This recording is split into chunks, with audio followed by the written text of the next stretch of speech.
What's up, my good peoples? Welcome to the Be Transformed podcast, where we're talking about ideas that stimulate wholesome thinking into identity, purpose, vision, and action. I am James Anderson, and with me is Logan Eaton, my good bro. What's cracking? Not much. How are you doing? Fabulous. Sitting here by the candlelight. It's got it all romantic over there. Power is on, but preferring the candlelight. Candlelight dinner, baby. Sweet. Oh, yeah. Oh, yeah. Yeah. Sweet. Well, today we're going to continue on. Last week, we got into reading the book A Man Thinketh by James Allen, and we had such a good time reading Thought and Purpose that we thought we'd just do a little more. So today we're going to read The Thought Factor in Achievement and Vision and Ideals. I'm going to read this and talk about it because this stuff is just straight up legit. This is all about how to think higher, bigger, more focused, and just kind of how your thoughts affect what you do. So in this section, the thought factor in achievement. All that a man achieves and all that he fails to achieve is the direct result of his own thoughts. I mean, that right there, how true is that statement? Extremely true. Yeah, I mean, yeah, it's just that it goes back to that law of just, the way you're thinking, and what you constantly concentrate on is what you ultimately produce or bring into reality. Totally. Yeah, because everything, like every day or every action has to start with a thought. Just biologically, it has to start with some kind of thought. Yeah. Yes, everything begins with a thought. I don't know. I don't think it's this section, but in one of the sections, it's like, what's it when somebody commits a crime, but it wasn't premeditated? It was like spontaneous, or maybe even just the word spontaneous. It's like even like being spontaneous begins with an idea, right? You're just like, you're just standing there. You're like, what could we do? Oh, dang, we could do this. That was an idea. That was a thought. Right. And it's like that thought then moves you into an action. Actions are the byproduct of your thoughts.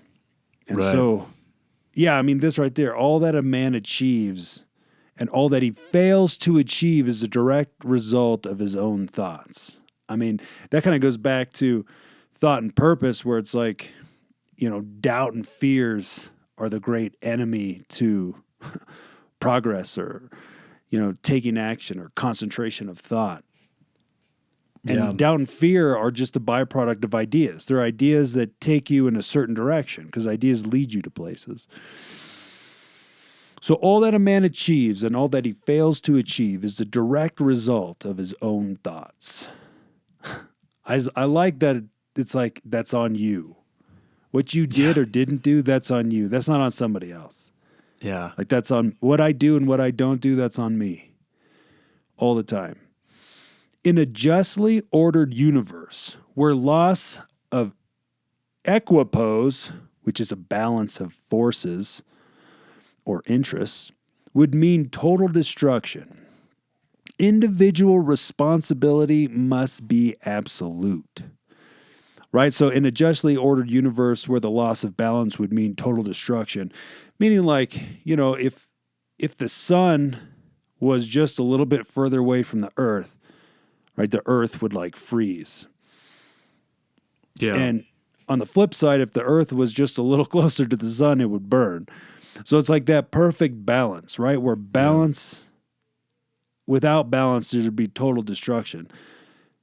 So in that kind of universe, like, individual responsibility must be absolute.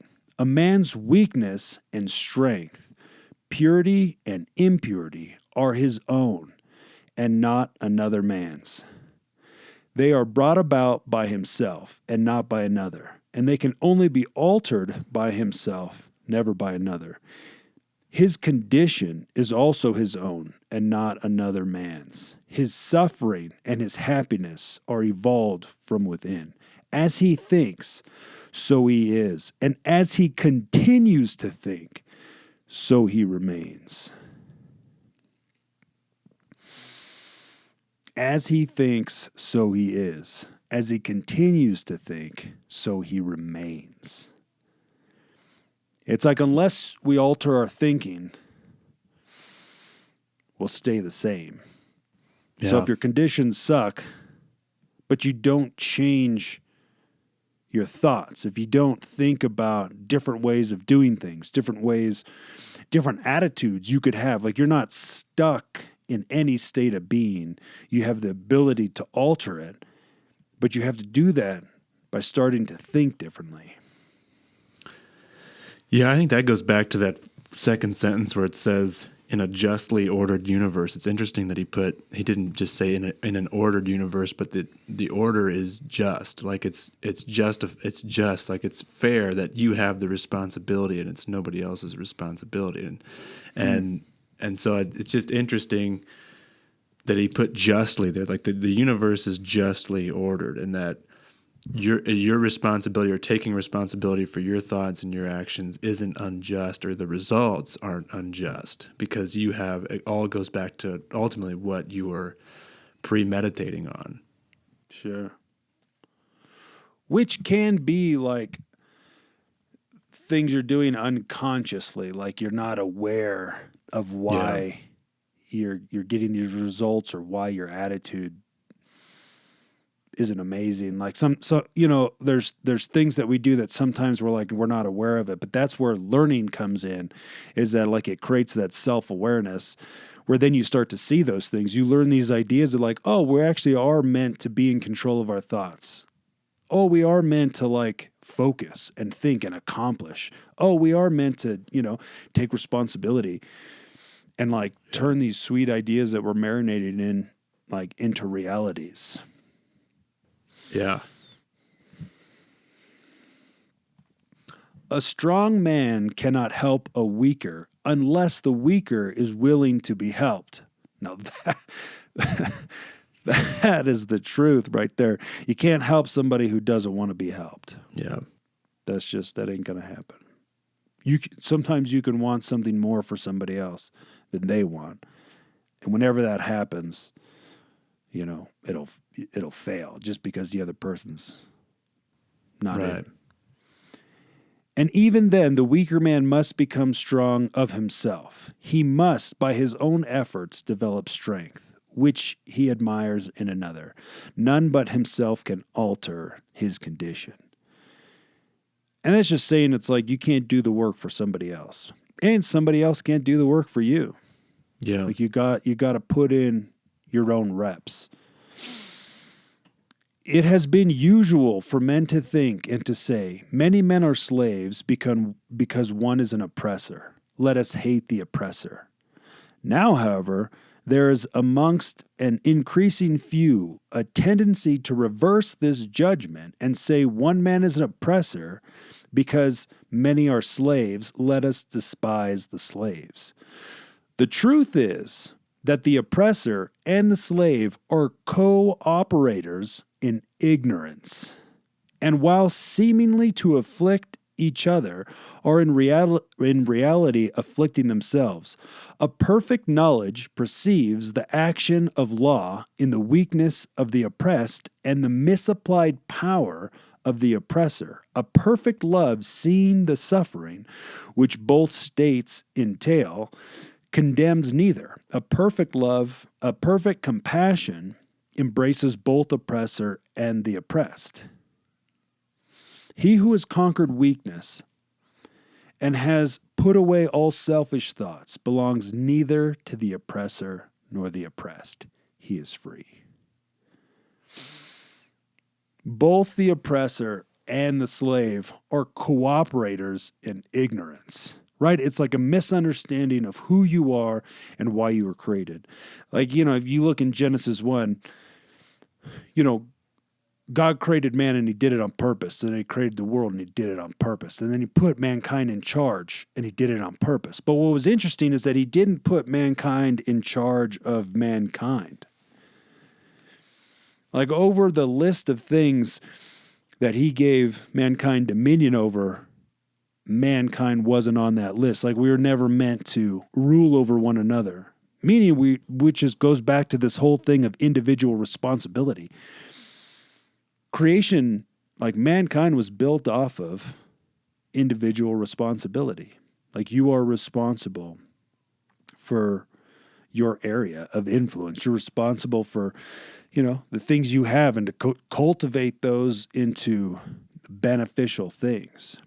And so the slave and the oppressor are both cooperators in ignorance, misapplied power, or misapplied use of your life where you're like, hey man, I just need somebody else to rule over me and tell me what to do. But it's like, you weren't created to be like that. Yeah, I think it's vital to be aware of, like, you have three options essentially for life or who you want to be, and two of them aren't good. Two of them are really bad. And it's like, and it goes back to like that responsibility in the justly ordered universe. It's like it doesn't, being an oppressor, you don't have to be an oppressor, or being a slave. Nothing's holding you to being a slave. It's like everything goes back to choice, whether you're the oppressor or the slave. And it's just so important to be conscious of like where you're going and who you're becoming, because you could, 2 out of the 3 of these choices, like I said, are terrible places to be. And so, I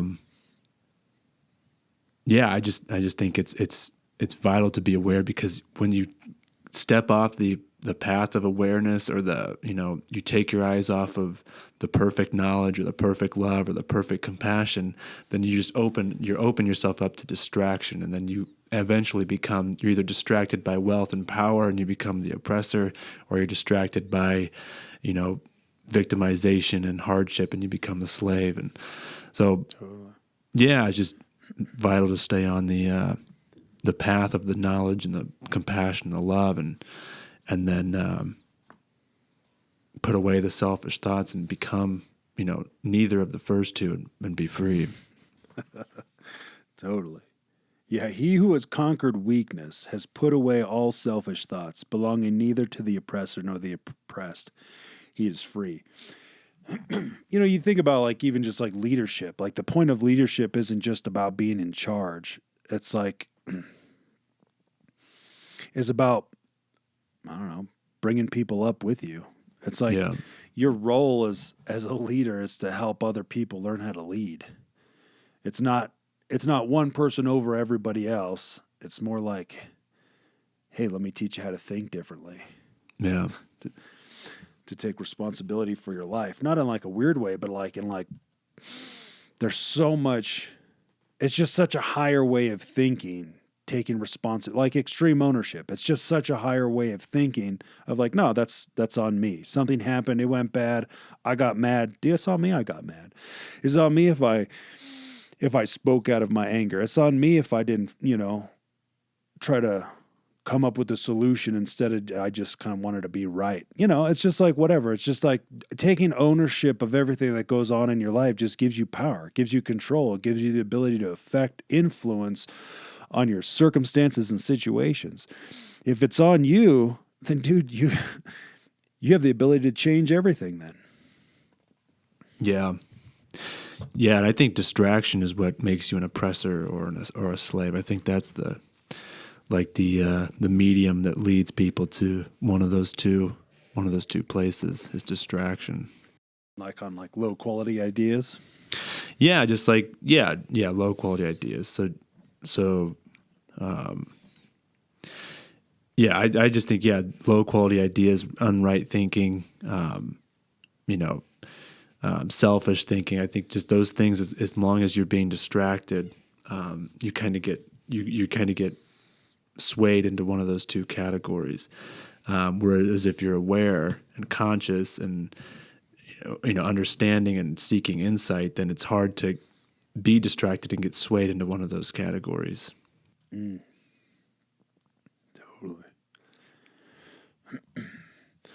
A man can only rise, conquer, and achieve by lifting up his thoughts. He can only remain weak and abject and miserable by refusing to lift up his thoughts. If you refuse to change the way you think, that's on you. Yeah. And if you choose to lift your thoughts up to, like, what does it look like to be a conqueror, to somebody who achieves, who pushes forward, who, conquers new areas of your life and thinking and advances into new territory, right? To rise to that is to lift your thoughts up, is to create a life worth living. Before a man can achieve anything, even in worldly things, he must lift his thoughts above slavish animal indulgence. Oh my. He may not, in order to succeed, give up all animality and selfishness by any means, but a portion of it must at least be sacrificed. A man whose first thought is bestial, which is like animalistic, indulgence, could neither think clearly nor plan methodically. All right, so he's saying if you want to think higher, first you got to sacrifice some of, like, some of the, he calls it animality, what? And selfishness, right? To be like an animal, where it's just like you're just kind of running off instinct. I'm trying to eat, sleep, mate, kill, and, rinse and repeat. Like, you got to kind of break off of just like the immediate gratification and just, stuff that doesn't propel you forward. You got to sacrifice some of that to get into focus. A man whose first thought is bestial indulgence could neither think clearly nor plan methodically. He could not find and develop his latent resources. He couldn't even find them, nonetheless develop them, and would fail in any undertaking, not having commenced, check this out, to manfully controlling his thoughts. You want to become a man? You ever wondered, like, what's a step? What's it look like to become a man? To control your thoughts. Not having commenced to manfully controlling his thoughts, he is not in a position to control affairs and to adopt serious responsibilities. He is not fit to act independently and stand alone. But he is limited only by the thoughts which he chooses. So somebody who is unwilling to kind of cast off, I don't know, how else would you define that, the animalistic, selfish thoughts? Yeah, I would think it's just like, I don't know, whatever feels good at the time. I mean, basing actions off of emotions and like first thoughts without giving much thinking to it. Sure. Because an animal is just, it's always going off of instinct. It's hungry. Okay, I want food. Or it's, it wants to, procreate. I need to find a mate. And it doesn't think anything past those basic instincts. So it's all based on feeling and like, so it's just, yeah, I guess I would define it as like those animalistic thoughts is just like whatever first pops in is, okay, that's what I'm doing, or that's where I'm going. Yeah. Or it's just like there's no careful counting the cost or looking at the details or whatever, thinking about the consequences or, good or bad. Yeah, and I was just wondering too, like, what does it look like to sacrifice a portion of those animalistic thoughts? Like, what does it look like to sacrifice that? Is that like deciding against, like making specific decisions to decide against those things that, may offer instant gratification or may, be a first thought thing? Is it deciding against or deciding to think things through or deciding against those things? Or just reading that, I was just wondering, what does it look like to what does he mean by sacrifice those animalistic things, those the selfishness? Yeah, well, I think you defined it super well, because he's like a man whose first thought is the bestial indulgence could neither think clearly nor plan methodically, right? So you're not, like you said, you're not considering the outcome. It's just like, oh, here's this thought, I'm gonna go take action on it. Yeah. But it's like you're not even considering if like the outcome is going to be beneficial. It's like that person pissed me off, or now I'm going to go tell them what I'm really thinking, instead of like, oh wait, maybe that's not what they meant, or even whatever, maybe there's a better way to handle this than me just being frustrated. It's like if you don't, I think discipline would be a good picture of what it means to sacrifice it. It's like, all right, just just a dumb example, but it's like, all right, if I'm trying to cut back on junk food, there's like, you're walking through the store and there's a nice box of Oreos. It's like, oh dang. Yeah. That's a nice thought, right? The first thing is bam, let me give me a glass of milk and I'll go to town, right? But then you start to consider, right? You start to think clearly. You're like, all right, well, here's my goal. Here's my mission. Here's what I'm trying to achieve. And Oreos isn't on that list. I'm going to sacrifice that instant gratification for long-term achievement and health, right? So it's like, so I'm choosing, I want to go sit down and watch TV, but my goal was I'm going to read 10 pages a day, and I need to get those 10 pages done first. Otherwise, I know if I sit down and watch TV, next thing I want to do is fall asleep. So it's like making the decisions to take action on your vision and the thoughts, right? He talks about thinking clearly and planning methodically. Like thinking through what you want to do and what is it going to take to do it. You have to ditch some of that instant gratification so that you can start to develop that discipline. Yeah, that makes sense. But I like how he put, he's like, a person like this who hasn't commenced with manfully controlling his thoughts, he is not in a position to control his affairs. I love that. To control his affairs. Sometimes in religion, right, it's like control is bad. God's in charge. It's like, look, I hear you, but that kind of takes off all responsibility when it's like, man, you're meant to influence your environment. You're meant to make decisions. You're meant to cultivate and manage what you have and bring increase. So it's like somebody like that, you're isn't ready to control affairs or to adopt serious responsibilities. He's not fit to act independently and stand alone because or to stand alone. But he's only limited by his thoughts, which he chooses. So again, those thoughts, whatever thoughts you continue to think, you're choosing to think them. You're choosing to take action on them.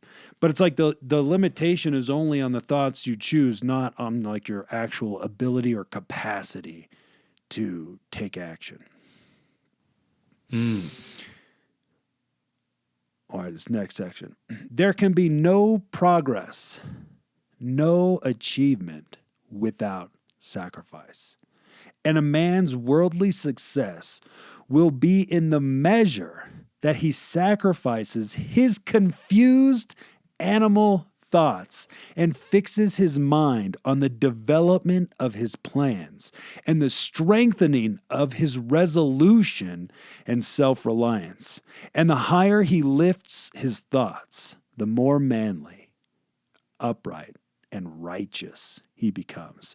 The greater will be his success, and the more blessed and enduring will be his achievements. There can be no progress, no achievement without sacrifice. A man's worldly success will be in the measure that he sacrifices his confused animal thoughts. I mean, how much progress are you making when your thoughts are totally confused? Yeah, not much. Should I, shouldn't I? I don't know. Zero progress. Actually going backwards. Totally. Right, because I don't know what to do, so I'm going to do nothing. I'm just going to revert back to the animalistic, like the instant Yeah. gratification. Who cares? Throw off restraint. I probably can't even make it there anyways. Right. That's putting the car in reverse. Yeah.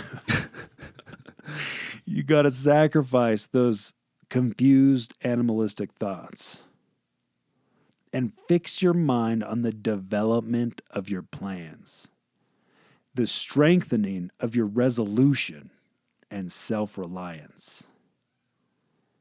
Right? Resolution, that's like that, I had it written down somewhere, but it's like definite, like this is what I'm doing, period.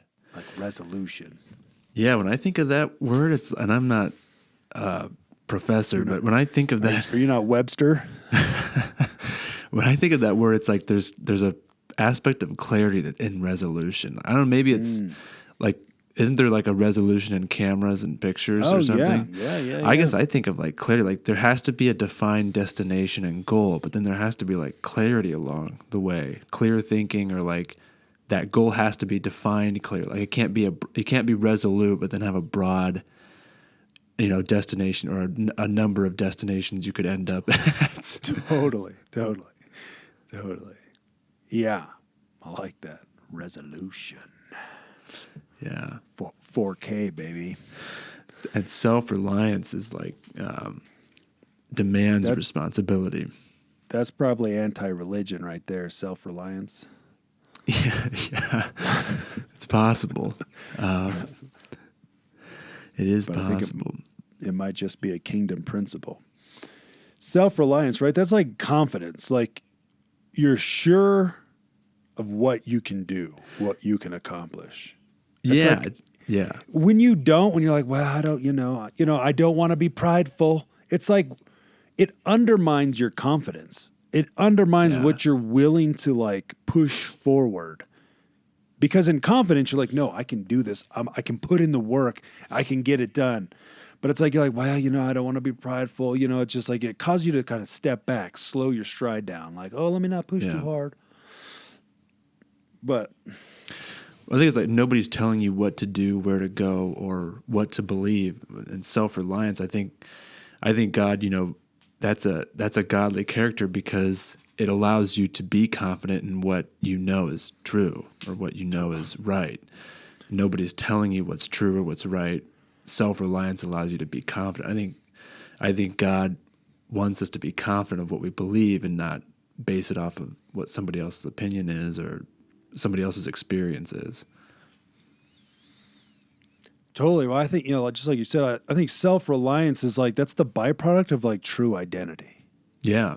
So like identity as like a son or a daughter, but like for reals, not pretend, not just like a religious, like here, I can quote this verse, but I mean like for reals, like, you and I are both sons. We both have parents, right? Yeah. We're boys. We have, it's like the security there is in like a legitimate family that has actual values, like the security of like, no, like I'm a part of this family. Nothing's going to affect that or change that. And it's like, the platform that's built for you to become who you're created to be, to discover your gift and cultivate it and turn it into a real thing. It's like, that's where like that self-reliance is based out of. It's not like this weird definition or like a negative definition of pride, but it's like a positive, like, I mean, even if you want to think about what is humility is your ability to restrain yourself, to restrain your strength, to hold back your strength. That's humility. It's not that you're weak. And so self-reliance isn't like, hey, I'm out here all by myself because I'm better than everybody else. It's like, no, like I can handle this. I can go the distance. This is what God put inside of me, so I'm going to go get it done. Yeah. Kind of self-reliance. Love it. Get it done. The universe does not favor the greedy, the dishonest, the vicious. Although on the mere surface, it may sometimes appear to do so. It helps the honest, the magnanimous. I should have looked that one up. The virtuous, All the great teachers of the ages have declared this in various forms. And to prove and to know it, a man has but to persist in making himself more and more virtuous by lifting up his thoughts. The higher the thoughts, the more virtuous you become. Yeah. Yeah, you can't be doing the wrong thing when you're thinking the right thoughts. Totally. Huh. Intellectual achievements are the result of thought concentrated to the search of knowledge, or for the beautiful and true in life and nature. Such achievements may be sometimes connected with vanity and ambition, but they are not the outcome of those characteristics. They are the natural outgrowth of long and arduous effort and of pure and unselfish thoughts. That's intellectual achievements. Spiritual achievements are the consummation of holy aspirations. He who lives constantly in the conception of noble and lofty thoughts, who dwells upon all that is pure and unselfish, will, as surely as the sun reaches its zenith and the moon its full, become wise and noble in character and rise into a position of influence and blessedness. I like that he said, he who lives constantly in the conception of noble and lofty thoughts, the conception, right? Like the birthing process, or whatever. The beginning, conception. like the beginning. The beginning, stages. Thank you. So that means like those thoughts are always being created and started then, kind of. Living constantly in the conception of noble and lofty thoughts. It's like one good thought leads to another good thought. Yeah. One like high thought of like what you could do, what you could become, leads to other thoughts of like meaning and like inspiration. Achievement of whatever kind is the crown of effort. Achievement is the crown of effort, the diadem of thought. A diadem is like a headband that royalty would wear. And I like that both of these, a crown or a diadem, both have to do with royalty. Achievement is the crown of effort. By the aid of self-control, come on, somebody, resolution, purity, righteousness, and well-directed thought, a man ascends. By the aid of animality, indolence, impurity, corruption, and confusion of thought, a man descends. There's that confusion again. By the aid of self-control, resolution, purity, righteousness, and well-directed thought, a man ascends. Well-directed thought. I love it. It's like you need those things, though, for achievement. So achievement is the byproduct of effort. By the aid of self-control, right? That's like the sacrificing some of those animalities. You got to have that self-control, that discipline. Self-control is the ability to control yourself, to keep yourself in check, to keep yourself in line, walk in the path. By the aid of self-control, resolution, right? Having that picture and freaking just being so committed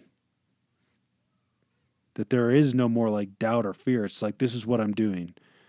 Let's go get some. Purity and righteousness and well-directed thought, a man ascends. Right? Because purity and righteousness, talking about like, it's like self-control, resolution.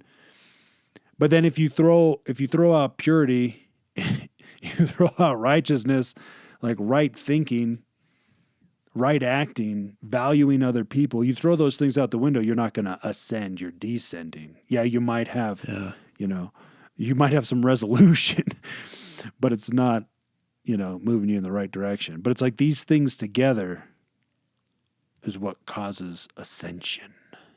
Yeah. Yeah, it's interesting that, like that last part there, it doesn't necessarily, a man descending doesn't necessarily mean is impure or corrupt, but a confused man or a man that's acting, based off of, purely first instinct, can cause dissension. Sure. It doesn't have to mean necessarily that you're a corrupt person, but dissension can be, caused by just confusion and not having a clear destination. Totally. Or like a clear or correct, like self-image. Yeah, for sure.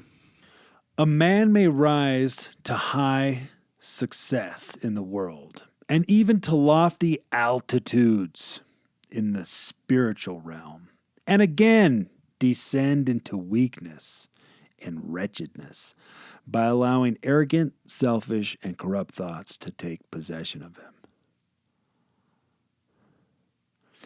A man may rise to high success in the world or even lofty altitudes in the spiritual realm, and again descend into weakness and wretchedness by allowing arrogant, selfish, corrupt thoughts to take possession of him. Right? That's kind of like losing sight of what got you to where you are. Yeah. Kind of losing sight of like, what's the real destination and what are we actually, like, what's the real motivation? It's like, Miles talks about it. He's like, sometimes the biggest problem people have in life is success. In that it's like you have some kind of success and then you think, wow, I'm good. I don't need to do anymore. Yeah. Or whatever. Or it's like, I don't need to keep being disciplined because I'm already these things. But then you let go of discipline and then, oh crap, I did need those. Whoops. And that's what this next paragraph is. That victories attained by right thought can only be maintained by watchfulness. Many give way when success is assured and rapidly fall back into failure. It's like part of like being a conqueror is like there's always the next mission. There's always the next thing to achieve, the thing to learn, the next project. But many give way when success is assured and rapidly fall back into failure. Like, it's going to be good. We're going to make it. It's all, whatever. And then you kick back and the train goes off the rails. Yeah. All achievements, whether in business, intellectual, or spiritual world, are the result of definitely directed thoughts. They're governed by the same law and are of the same method. The only difference lies in the object of attainment. So what he's saying is all achievement, whether in business, intellectual, or the spiritual world, you achieve those all in the same way. It's just the object is different. But they are the result of definitely directed thought. Definitely meaning without doubt. Definitely directed thought. Thoughts you're thinking that are void of doubt. I'm confident this is the direction. These are the thoughts I'm thinking. These thoughts I'm going to take action on because they are without doubt. I know that if I take these, I'm going to create such and such. This is going to be the result. So now I'm going to push forward because I think without doubt. That's legit. I mean, that is strong thinking. Definitely directed thoughts. He who would accomplish little must sacrifice little. Dang. He who would achieve much must sacrifice much. He who would attain highly must sacrifice greatly.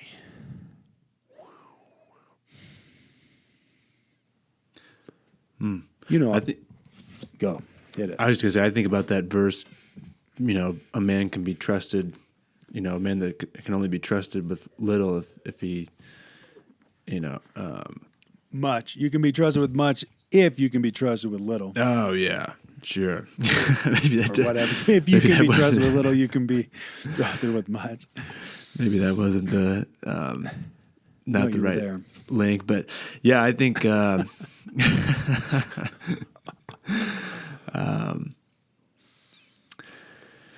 I just think I don't know. That's what I was thinking. Like, there's a trust aspect to that. Like,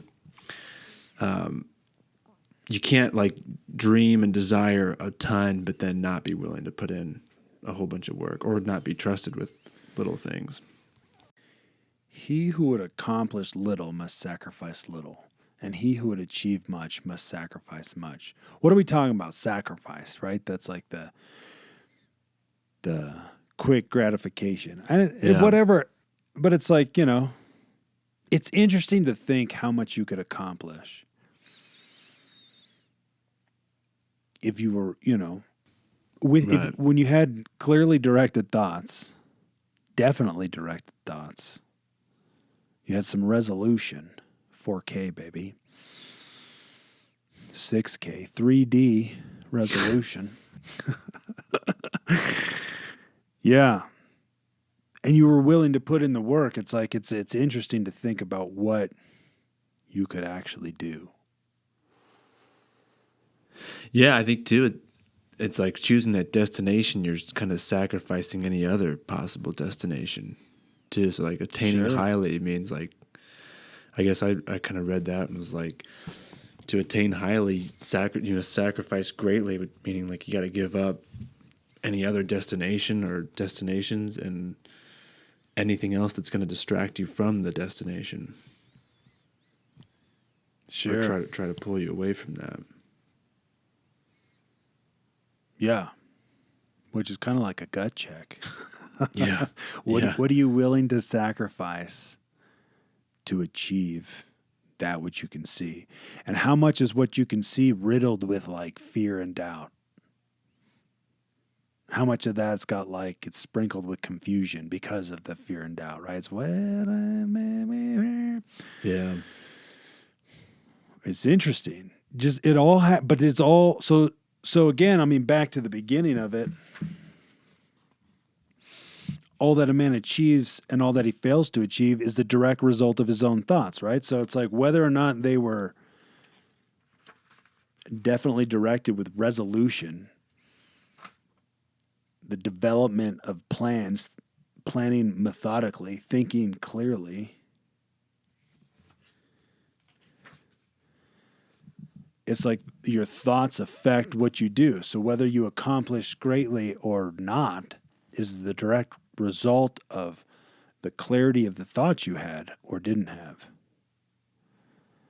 I mean, that's wild. I mean, it's like, because I mean, even if you just think about like, if you could stand before God one day and like somehow see like the full measure of your potential and the opportunities you had and the things you could have accomplished. I don't know. I don't really want to, I don't want to, I just think about the clarity of like, this is who you are. This is what you were made to do. Now go reach as high as you can. Like take your potential, your gift, and use it to the fullest of your potential, of the fullest of your abilities. Like just go hard. Like if you could get just a glimpse here right now of what you were truly capable of, you just think about all the, like, you might not even be aware until that glimpse of how much doubt and fear you had rolling in your mind, how much like you were just kind of marinating on incorrect identity and self-esteem, right? Like self-worth. To have that clarity, it's like, yeah, I don't know. It's like on one hand, it's like, I don't want to wait till it's all said and done and look back and be like, dude, I freaking missed the boat. Yeah. It's like, yeah, you did a lot of good things, but it's like you had no idea what you were actually capable of just because it's like the lack of clarity. Yeah. Or entertaining too many negative ideas that thwarted you along the way. Too many ephemeral fancies, too many looking to the right and to the left. Instead, Yeah. it's like, developing that resolution of like the clear picture of here's what I'm going to do, and I'm going to devote myself to its attainment. Like it is my divine duty to accomplish this vision on earth. That's up to me. If it's meant to be, it's up to me. Come on, somebody. Just that personal responsibility. He who would accomplish little must sacrifice little. He who would achieve much must sacrifice much. And he who would attain highly must sacrifice greatly. All achievement is the result of definitely directed thoughts.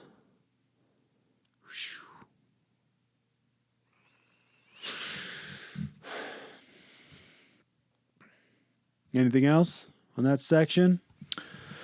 No, I think we covered it. All right, we're going to get into this last section. I mean, there's another section after this, but this is going to be the last section that we get into. This book, man, As a Man Thinketh by James Allen, you should get it and you should read it and you should read it and read it and read it some more because it's glorious. All right, this next session, visions and ideals. Come on. The dreamers are the saviors of the world, as the visible world is sustained by the invisible. So men, through all their trials and sins and sordid vocations, are nourished by the beautiful visions of their solitary dreamers. Humanity cannot forget its dreamers. It cannot let their ideals fade and die. It lives in them. It knows them as the realities which it shall one day see and know. Composer, sculptor, painter, poet, prophet, sage. These are the makers of the afterworld, the architects of heaven. The world is beautiful because they have lived. Without them, laboring, humanity would perish. So they're talking about, like composer, right? Somebody who's making sick music, just like Mozart. These people who just make all these instruments tuned to the same notes, busting out these chords, all working together to make something so beautiful. Like somebody at one point had to write the music, direct all the players to play it at the same time in the right way to make it sound like it did. Like somebody had to make that happen. Somebody had to first envision it. A sculptor, right? And I don't know. One of those, something to the point of, it was Michelangelo or something where it's like, staring at a chunk of rock, and it's just like seeing the thing inside of that rock. Like most people, you just walk by, you see this chunk of rock, but somebody else looks at it and says, you know what I see? You know what my vision is? A painter, a poet, a prophet. I don't know what a sage is. These are the makers of the afterworld. He said, without them, laboring humanity would perish. Oh, man. He who cherishes a beautiful vision, a lofty ideal in his heart, will one day realize it. Columbus cherished a vision of another world, and he discovered it. Copernicus fostered the vision of a multiplicity of worlds and a wider universe, and he revealed it. Buddha, I don't know about this one, held a vision of a spiritual world of stainless beauty and perfect peace, and he entered into it. Cherish your visions. Cherish your ideals. Cherish the music that stirs in your heart, the beauty that forms in your mind, the loveliness that drapes your purest thoughts. For out of them will grow all delightful conditions, all heavenly environment. Of these, if you but remain true to them, your world will at last be built. To desire is to obtain. To aspire is to achieve. Shall man's basest desires receive the fullest measure of gratification, and his purest aspirations starve for lack of sustenance? Such is not the law. Such a condition of things can never obtained ask and receive. To desire is to obtain. To aspire is to achieve. Shall man's basest desires receive the fullest measure of gratification, and his purest aspirations starve for lack of substance? This is kind of like religion, right? Religion says all your desire is bad, all your thinking is wrong, none of it's lined up with his will. You're, nice try. Like he's like, look, because that's like pretty much what religion says. It's like that man's basest desires are the things that you're going to follow. And he's like, is that true? And your purest aspirations are going to starve for lack of nourishment? Is that correct? He's like, such is not the law. Such a condition of things can never obtain, ask, and receive. That was Jesus, by the way. Those who ask, receive. Those who knock, get the door open. What was the other one? Those who seek, find. Dream lofty dreams, and as you dream, so shall you become. Your vision is the promise of what you shall one day be. Your ideal is the prophecy of what you shall at last unveil. The greatest achievement was at first and for a time a dream. The oak sleeps in the acorn. A bird awaits in the egg, and the highest vision of the soul, a waking angel stirs. Dreams are the seedlings of reality. The greatest achievement was at first and for a time a dream, right? It was an idea to fly. That was an idea. One day, the Wright brothers, now they weren't the first to try to fly, but one day, one of the guys was just outside, saw a bird soaring in the sky, and was like, it has got to be possible to create some kind of machine that man could sit in and soar in the sky like that bird. That was an idea. It has got to be possible. What if we could put a man on the moon? What if we could fly off the earth and into space? I mean, that still sounds ridiculous. And they've done it. It was just an idea. Putting a man on the moon was like, hey, somebody's got to get there first. Like, let's figure out how to do it.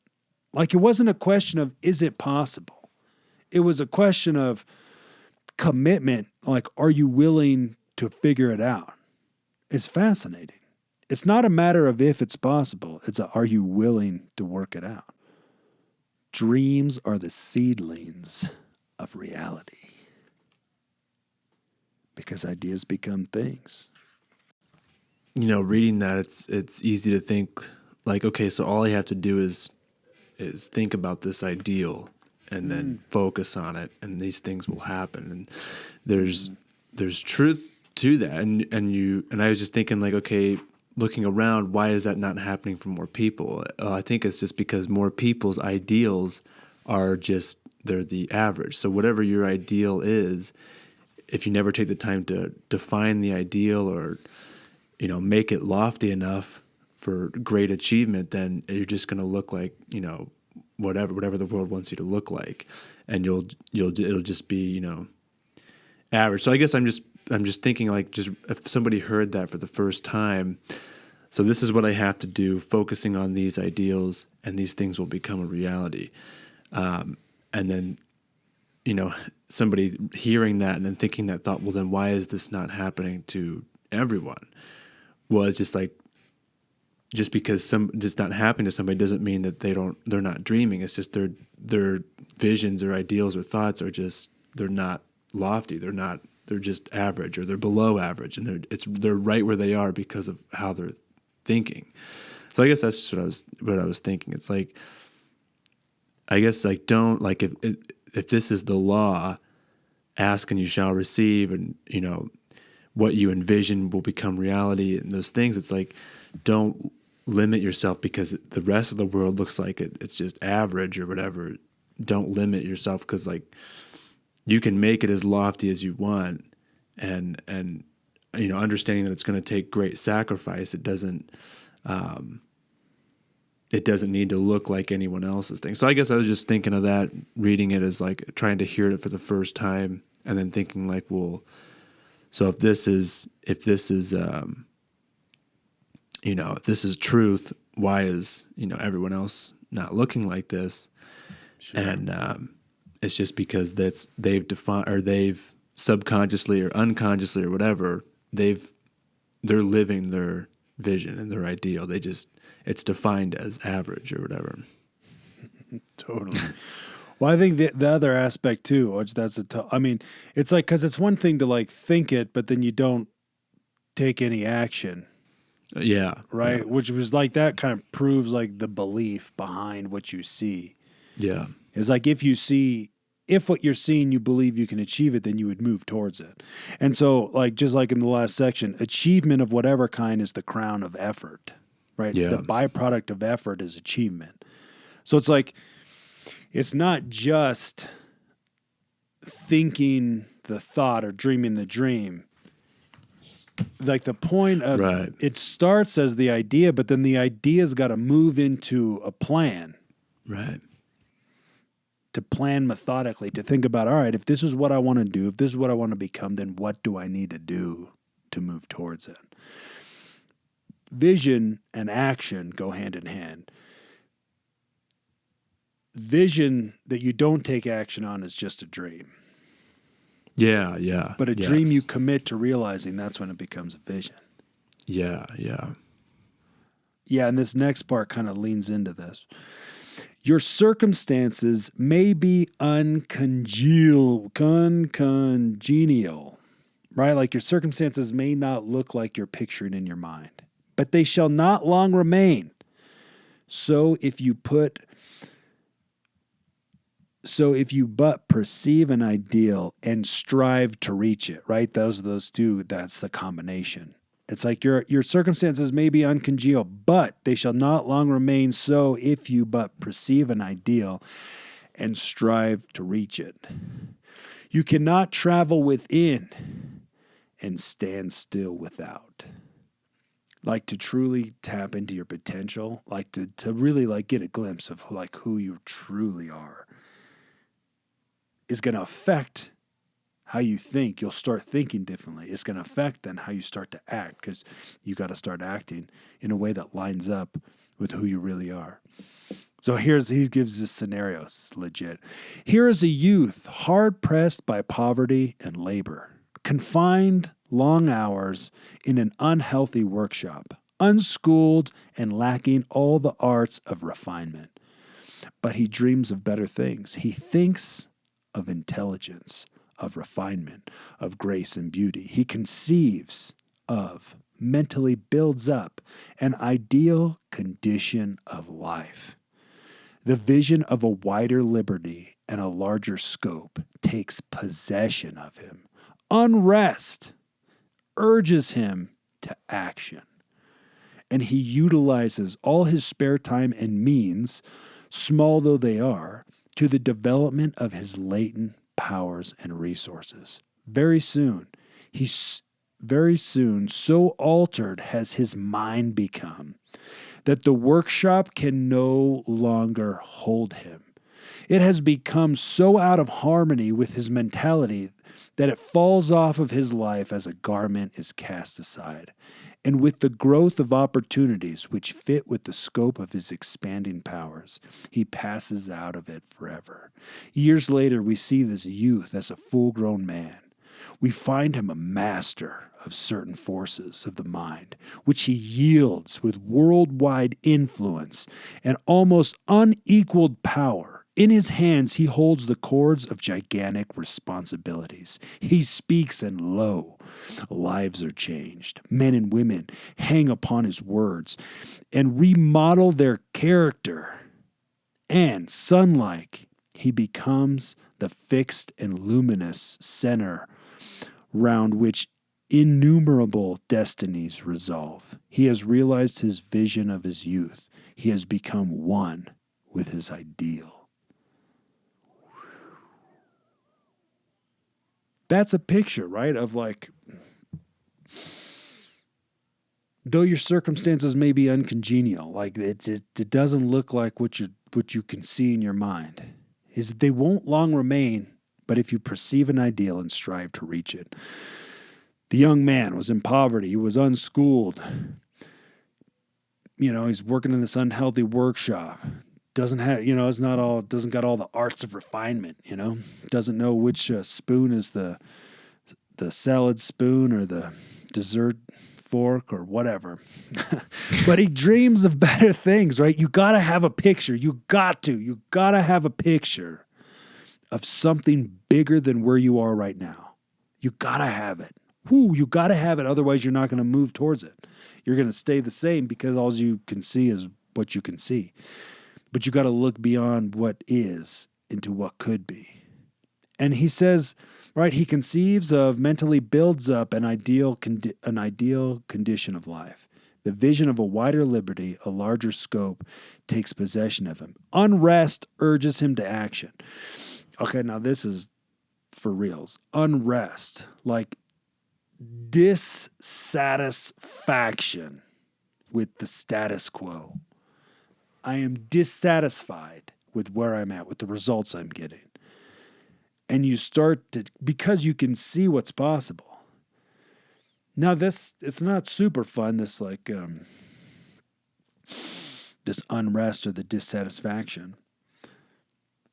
But it's like, it's the thing that says like, I cannot stay here any longer. I have to do something about it. I've got to take action. I have to move in a new direction. I got to grab hold of new ideas. I got to meet new people. I got to get into a new environment. I got to get around people who are taking higher responsibility. I got to do something to move me towards this picture that I can see. That's the power of an idea.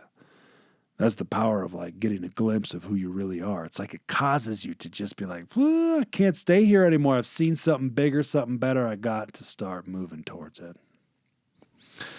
Yeah, like you kind of naturally outgrow your environment when that's taking place. Like that, nothing's forced or anything. It's just like a natural progression of outgrowing wherever you're at. Yes. Yeah, what it say? It's that the workshop could no longer contain him. Yeah. Yeah, well, it's like even if, you think about the just becoming a person of value. It's like you use wherever you're at to become more valuable. So like you're developing skills. So when you're thinking, wherever you're working, whatever you're doing, when you're thinking, all right, like how can I do what I'm doing to the best of my abilities? Then two, what else can I do that'll bring value to the people that I'm working with or the things that I'm doing?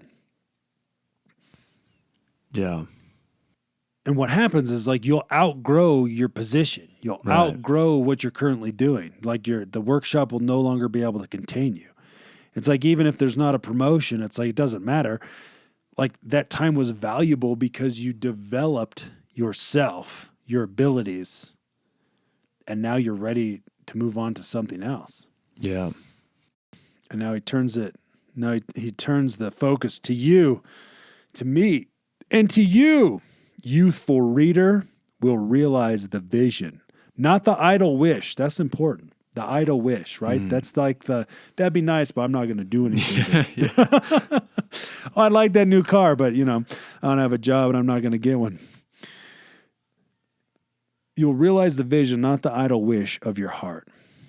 Be it base or beautiful, or a mixture of both, for you will always gravitate toward that which you secretly most love.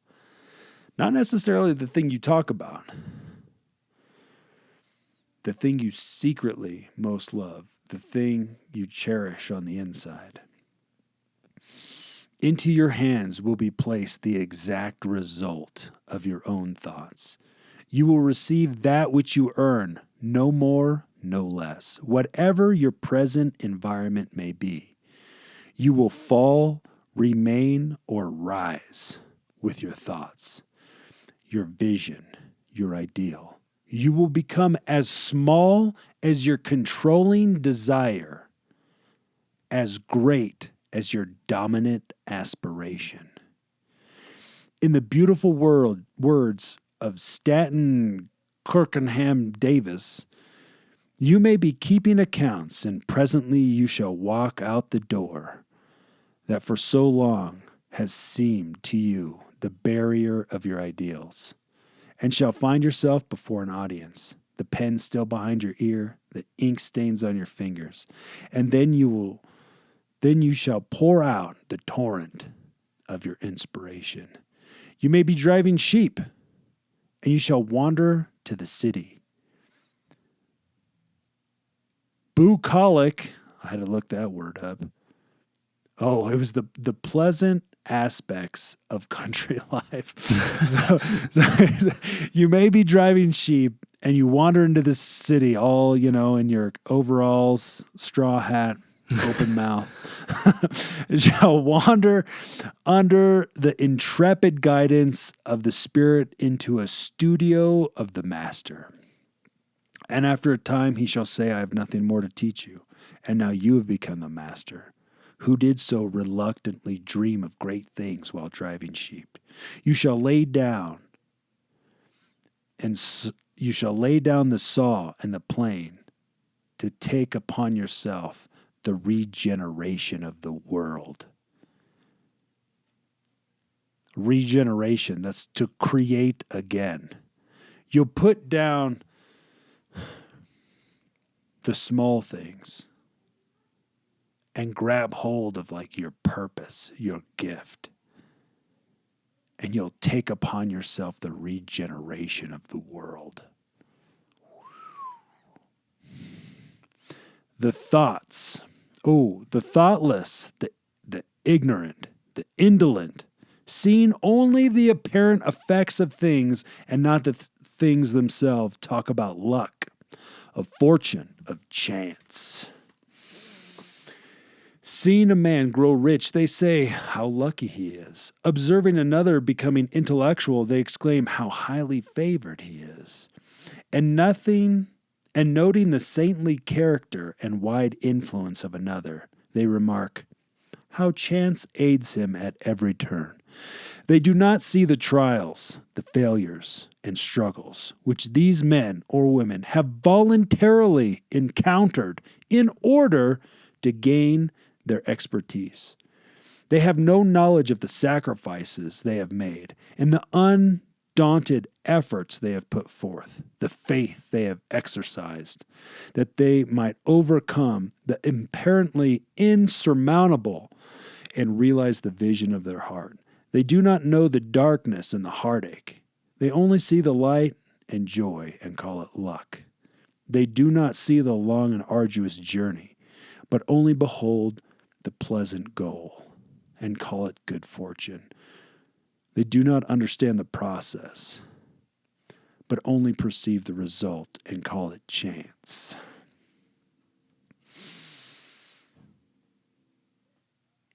The point is this: in all human affairs, there are efforts and there are results, and the strength of the effort is the measure of the result. Chance is not.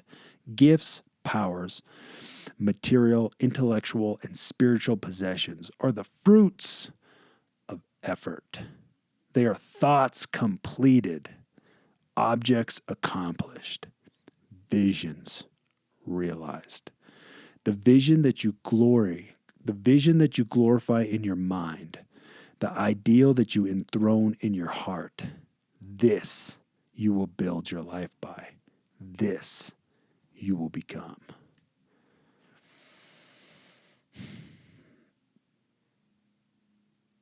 Achievement is not realized by chance or luck, but by vision, plans, and efforts. In all human affairs, there are efforts and there are results, and the strength of the effort is the measure of the result. Anything you achieve is the fruits of effort. They are thoughts completed, objects accomplished, and visions realized. I love that, thoughts completed. I don't know about you, but it's like sometimes, I can have a thought, get excited about it, right? Or like I have an idea, and it's like it flows really easy at and then stops at 35% completed. And then it's like, and then if you want to finish it, you have to grind it out. And I'm pretty good at just moving on to another one.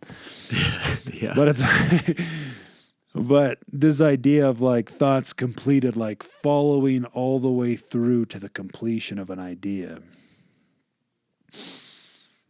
Yeah. The strength of the effort is the measure of the result. I'm like, well, I got a half-done diagram here.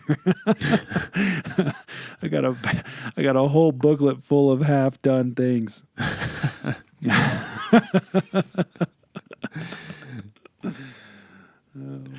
It's interesting that when somebody accomplishes much, people call it chance or luck, but then somebody who has a lack of achievement, they call it that person's fault.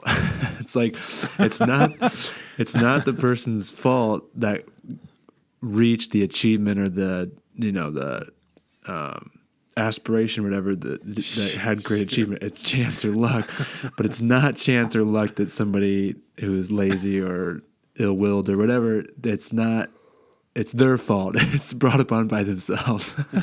Totally.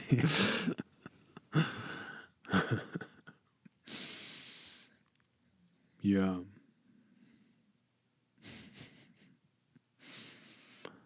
I think it's probably because well, especially these days, with TV, you see all these people who seem to have all this success, but you don't know them. And maybe you don't know too many people who've had all that success. So it's yeah, it just seems like there's a special group because you don't tend to meet them. Yeah. Yeah. But no, it's the byproduct of, man, all those things he said. Yeah. The trials, the failures, the struggles, going through those on purpose. Yeah. The sacrifices, the undaunted efforts, the faith exercised, overcoming the apparently insurmountable to realize the vision of their heart. It's not, it's not the easy path, but it is the right path. Yeah. It's not the easy path to sacrifice and to put forth effort and to plan methodically and to have completed thoughts and to work things out to completion, which can sometimes definitely seem like it's not going to come together, but working it out to completion. The strength of the effort is the measure of the result. I mean, that kind of goes back to, again, it's just the weak thinking, the thoughts mixed with fear and doubt and confusion. They muddy the water. They muddy the resolution. You go back to that 780, Yeah. That was like 280 in the early, I don't know. I early don't remember what 2000s. those It was like tube TVs were. what was the low resolution? It was like 480, and then if you were on like 120, you couldn't even, the screen just looked like a big blur. 3 pixels. Yeah. Yeah.